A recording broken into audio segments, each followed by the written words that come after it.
Mr. Fussy.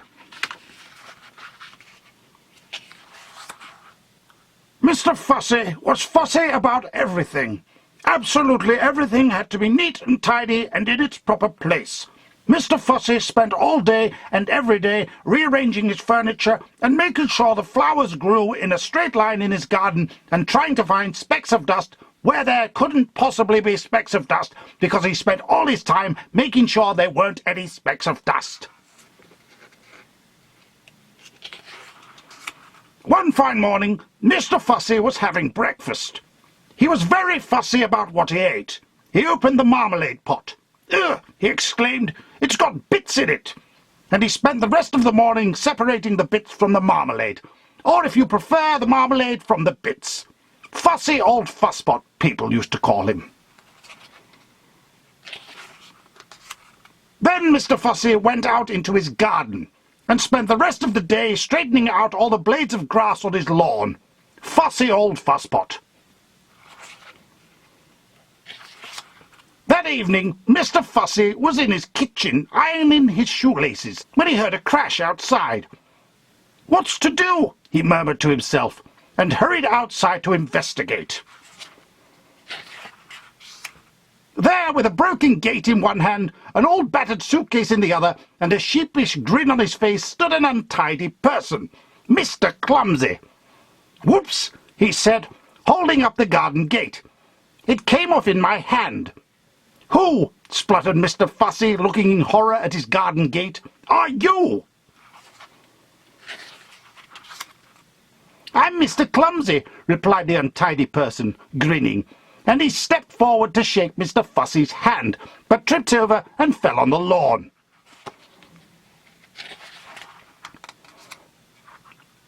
"My grass!" cried Mr. Fussy. "My straight grass! You've bent it!" And he got down on his hands and knees and started straightening the grass. "But who are you?" he asked over his shoulder. "And why are you here?" "I'm your cousin," replied Mr. Clumsy. "Your long-lost cousin from Australia. I've come to visit." "Aren't you pleased to see me?" continued Mr. Clumsy cheerfully, knocking over a flower or two as he got up, then picked up his suitcase, knocking over another flower or two or three. Mr. Fussy, quite obviously, wasn't pleased to see him. "You'd better come in," he muttered. "I say," remarked Mr. Clumsy, looking through the front door of Mr. Fussy's house. "I say, what a neat little place you've got here."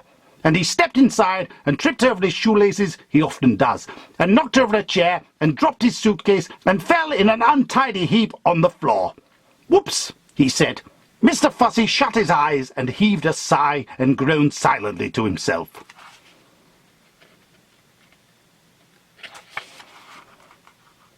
Later that evening, after Mr. Fussy had cooked them a meal, and after Mr. Clumsy had helped with the washing up 2 broken plates, they sat down to talk. Mr. Fussy sat, as he always did, in a neat and tidy fashion. Mr. Clumsy sat, as he always did, in a not-so-neat and tidy fashion. "How long are you staying?" asked Mr. Fussy. "Oh, I don't know," grinned Mr. Clumsy. "A few days, a week, a year, I haven't decided." When he awoke in the morning, Mr. Fussy jumped out of bed and went into his bathroom. "Oh, no!" he gasped. "Oh, no!" Oh, yes! Mr. Clumsy had been there before him. The towels lay in a heap on the floor, the bath was full of water, there were pools of water all over the bathroom floor, and half a tube of toothpaste. What a mess!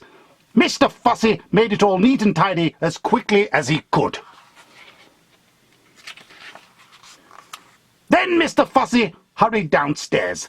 "Morning," said his cousin cheerfully. "I've cooked you breakfast. Sit down."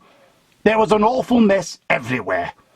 "There we are," said Mr. Clumsy, carrying a plate of fried eggs, broken fried eggs, towards a table. "Breakfast!" And then he tripped over those shoelaces of his, and then the eggs flew through the air, and then they landed all over Mr. Fussy. Sticky, greasy, yellow fried eggs. "Whoops," said Mr. Clumsy. After a week, Mr. Fussy's house didn't look like Mr. Fussy's house any more at all.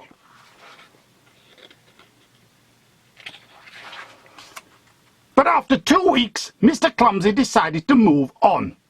"Thank you for having me," he said to Mr. Fussy. "It was very nice to see you," replied Mr. Fussy politely. But what he was thinking was, "It's very nice to see you going."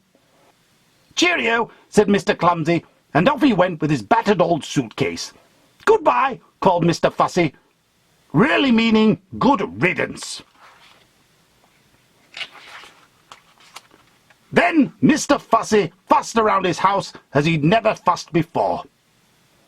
Fussy old fusspot, polishing and mending and repairing and straightening and sorting out and cleaning and putting everything back exactly as it had been before Mr. Clumsy had come to stay.